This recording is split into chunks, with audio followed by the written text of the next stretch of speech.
Hello, everybody. This is Zemanon, coach of the Detroit Solgaleo, bringing you our Week 2 battle in the LDL Off-season.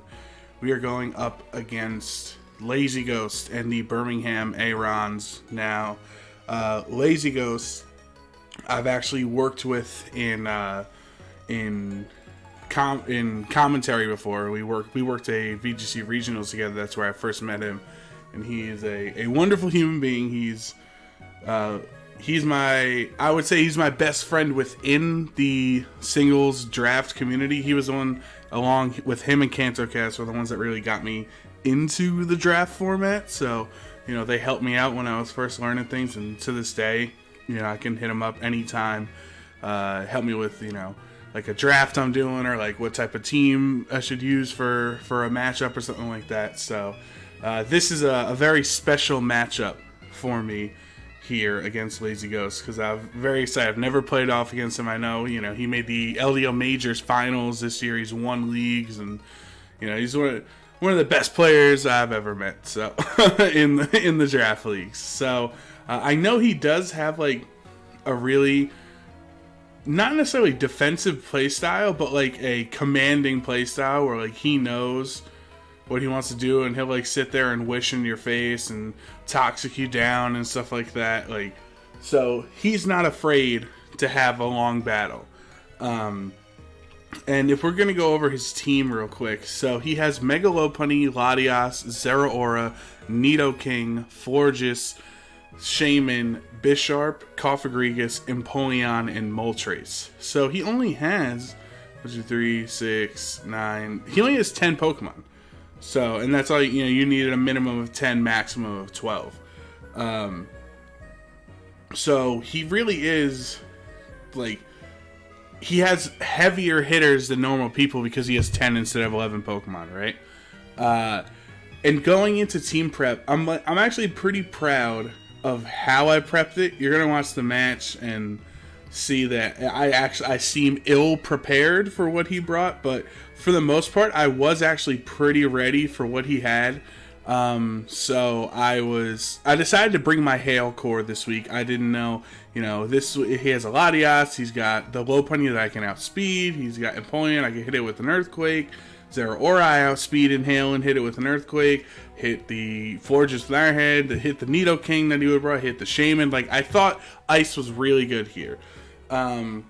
So I have my Icy Rock Aurorus to get the 8 turns of Hail, and then Icium Z Sandslash, Rocky Helmet Fortress, and I decided to go Rocky Helmet because I needed something to switch in on the fake outs from Lopunny here, and I think it was still the right call to go for that over Leftovers, but I think the Fortress could have, in theory, helped out a lot, because all he needed to do, if Lopunny took 1 Rocky Helmet and 1 turn of Hail, Mega Pinsir knocked it out with the return, or Quick Attack or whatever. Like, so all he had to do was just take a little bit of Lopunny's HP away, and that's all he was really needed for in this match. And then Hoopa, I had Scarfed again, so I could outspeed the Zeraora and hit it with a Hyperspace Fury. This time around, we have Life Orb Toxicroak with, I think the same moveset with Knockoff and Sucker Punch or whatever. But the Life Orb, I felt like I was in a good spot, speed tier wise, and I was faster than a lot of his team, or I was slower than it. Like, if you look at his team, like, Lopunny's 135, Zeraora is 143, Latias is 110, Moltres is 90. He has a lot of really fast, threatening things on his team that I had to be prepared for. Shaman's base 100, right? So he really, I felt like this was a bad matchup for my team, but I knew since his team was so fast that I had to get Sandslash going, and that's why I needed those extra 3 turns so I could Swords Dance or something, and start moving. And then also I brought Swords Dance on my Mega Pinsir this time around. Last week we didn't have it, and it ended up costing us a little bit here. And I changed his 4th move from Earthquake to Knockoff, where last week if I had Quick Attack Knockoff like I do this week, we arguably could have won that match against the Cub Shoes. But it's whatever. We're going to get into turn 1 here against Lazy Ghost. And I predicted 5 of the 6 Pokemon that he brought in this matchup. And the one Pokemon I did not predict was Moltres. So this is a 32 turn match, which is definitely longer than I'm used to. You know, usually my matches are like 20 to 25 matches, or 20 to 25 turns here. But so he leads the one Pokemon that I had no prep for. If I had Rock Slide on Pinsir, this would be a completely different situation here. But he reveals Substitute, Toxic. I know he has a Fire attack, and then I'm trying to figure out what that last move is. So I keep the Aurorus in here, and he told me afterwards that he stayed in to see if I had a Rock move. I actually have Thunder Wave in my last slot instead of Power Gem, and I regret that now. Like, I think Power Gem would have been a lot better. The Thunder Wave was for the Lopunny to slow it down so that Sandslash could outspeed it outside of Hail. But he's Limber, regular Lopunny, like he wasn't. That was his hidden ability, or his ability on his regular Lopunny before Mega Evolution. So the Thunder Wave wouldn't have done anything here. I get to slow this down, which is really nice, because now that 90 speed, now my Toxicroak outspeeds it, and so does my Sandslash. But so now I know, I pretty much know his whole set of Toxic, Sub, Roost, and Flamethrower, or Fire Blast, whatever his fire move is. I decided to switch out the Aurorus here on a Roost. I expected him to Roost, so I got in for free. And I way over predict here. I go for the Gunk Shot because I assume he sees my Hoopa. It's probably Scarfed. If I Scarf into Hyperspace Fury, he should switch into the Moltres, right? Or into the Florges, but he doesn't. So the Hyperspace Fury would have done a lot more. And we get a Paralysis. Enjoy it now, because it's the only Paralysis you're going to see from this freaking Moltres, who's paralyzed the whole game. But I should have went for the Hyperspace Fury. And, of course, Gunk Shot, it can't even poison because he's paralyzed or whatever. So I also miss a Gunk Shot here, which that hurts, because now with his Roost, he goes back up to full HP. And like I said, where I don't have Power Gem on Aurorus or Quick Attack on Pinsir, I do not have. So the only electric attack I have is Volt Switch on Fortress, who is just gonna get destroyed by Moltres, right? So I don't have realistically a single rock, electric, or water move to hit the Moltres super effectively with. So I'm kind of screwed because he can just keep roosting up here.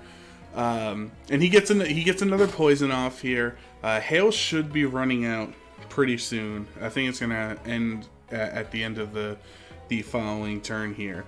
But I'm kind of like in this weird spot against him. It's like, do I switch out and let him get a Roost up? Do I just keep Gunk Shotting and hope for him to get paralyzed on a Roost or something like that? Like, I was in a really terrible spot. So I decide, on this turn, he's definitely going to Roost to get back up to full, because Hail is ending. So either he Roosts and gets back up and nothing happens, or he gets paralyzed and he stays kind of low. So I bring in my Toxicroak to knock off that lefties, because that's such a problem for him. Because the leftovers are essentially countering my Hail, and he gets the Flamethrower burn. So I was faster with the Toxicroak, could have went for Poison Jab or whatever I wanted to go for. I knew I lived the Flamethrower, so then I would have got a second attack off, and he might have had to sack the Moltres. But he burns my Toxicroak, so literally its only job right now is to knock off any of his items that I can, like from Empoleon or something slower like a Florges or something like that. So that really sucked, that Flamethrower, that 10% chance to burn me. And that's not the last burn you're going to see in this match, as a spoiler for you, getting ready for it. He finally switches the Moltres out here on turn 12.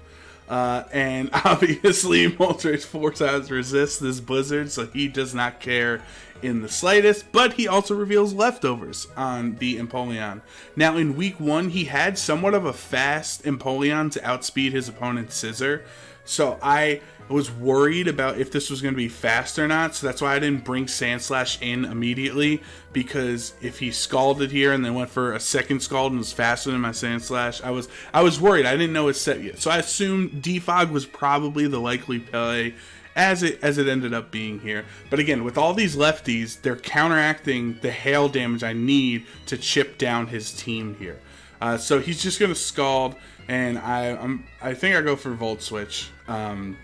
Yeah, and this does pathetic damage. I think it did 12% or something like that. Obviously, that wasn't the point of why I was using the Volt Switch. It was for pivoting or whatever. But I now have to go into my burn Toxicroak, who would be doing a pretty hefty Drain Punch to this Empoleon if he wasn't burned. But it's whatever. At this point, I'm just sacking the Toxicroak to knock off an item. And I was hoping to knock off the lefty from Empoleon, but Lozigo smartly switches back out into his Moltres, who already had its item knocked off, and I actually go for the Drain Punch instead. In case he went for Stealth Rocks that turn, even though I'm burned, I would have recovered enough to then live the hail burn damage, so that the next turn I could have went for knockoff. But yeah, here I am at 4 HP, and I go for the Poison Jab, not like it matters because he's already poisoned, so I actually hurt myself even more by having T-Wave, because I can't even get that Poison Touch poison chance. And he roots back up to full. So here we are at turn 16, and I finally lost my first Pokemon of the matchup, being the Toxicroak. So I bring out my Hoopa Unbound, and this time I'm not going to overpredict. I'm just going to Hyperspace Fury, and look how bulky this Moltres is, man. Like, he's gonna just like 50%, but it should do more. Like, he gets the roost. Remember when Moltres was paralyzed? Because apparently the game doesn't. Apparently Game Freak doesn't remember that Moltres was paralyzed, because if he did not roost there, he took the hail damage, and Hyperspace Fury guaranteed knocked out the Moltres next turn. But we're back in this perennial back and forth of me Hyperspace Furying and him roosting. And in reality, I'm the one losing because my defenses are getting lowered. And I'm on a toxic timer thanks to the Moltres. So every time I don't get a flinch from the paralysis, I'm losing more and more. And at this point, I'm terrified of getting 6-0'd by Moltres, which is the only Pokemon I wasn't expecting. I was prepped for the other 9 Pokemon on his team, but the Moltres is what's going to do me in here. So he finally does switch in the Florges, which is what I was fearful of for so long in this match. And I think at this point, my Hoopa's not doing much. I might switch it out just to preserve it. Yeah, I do switch it out to preserve it a little bit here and go to the Fortress, because the Fortress is kind of useless at this point. And he goes for a Wish, which Lazy Ghost is like very good with Clefable and, you know, other random Pokemon that have it. And now he goes for Hidden Power Fire, which knocks me out, and so I remember that later on, and I do the calc, and my Sandslash actually lives in HP Fire, which is great. Now, where my misplay was with this was I thought he was leftovers on his Forges, and he's not. Like, I don't know why I thought that, but he is not leftovers. He's actually going to reveal to have a Resist Berry later on. So I assumed because he was lefties, I could then set up my Sandslash at some point and knock it out from full, but I can't do that. And he gets a Moonblast. Moonblast is around 50% as I Swords Dance, so I'm now +2. And I go for the return, I believe, here. Yes. So this Moltres goes down finally, but he gets Flame Body, man. 30% chance to burn me, and my +2 Pinsir is now useless. So I can finally take Moltres off the screen, but at what cost? My win condition now, this burned Pinsir is going to do squat to Zeraora. He just didn't even do like 10% there with the quick attack, and then he knocks me out with the Thunderbolt, showing off that he was a special set in his Zeraora this week. Oh, sorry, clicked off the wrong one, which was pretty interesting, pretty cool. Yeah, he's talked with me when I had Zeraora in the Evo League about using special, or I didn't really think about it. So now I bring in the Scarfed thing and I knew he was going to live this. I just knew he had a lot of bulk on it since his team was so fast. But I didn't know he was a pinch berry, and that's crazy. Because he would have been really low for my Sand Slash, but he ended up having the wrong berry and confuses himself and actually hits himself in confusion here, which was, I thought, hilarious. I felt bad a little bit. I felt a little bit bad, but here at this point, I'm about to give 5-0'd. So I didn't feel too terrible about it, not gonna lie. Of course, he switches in the Florges here. And this Hyperspace Fury is not going to do anything, and I'm just going to keep Hoopa in until he gets knocked out, or until he faints to poison. I'm not sure if this is the best strategy. I could have brought him back in for one last Scarfed hit on like a Scarf Drain Punch or something on the Lopunny or whatever, but then I have to deal with the Latias, who we don't even get to see in the matchup. Really awkward position. So he's going to Wish here, and our Hoopa is going to go down to toxic damage here. Yep, there it is. I didn't want to count one turn too early. So it's 2v5. But legitimately, this match was not over. Like, I still think in my heart of hearts, this match was not over. I was Ice Z.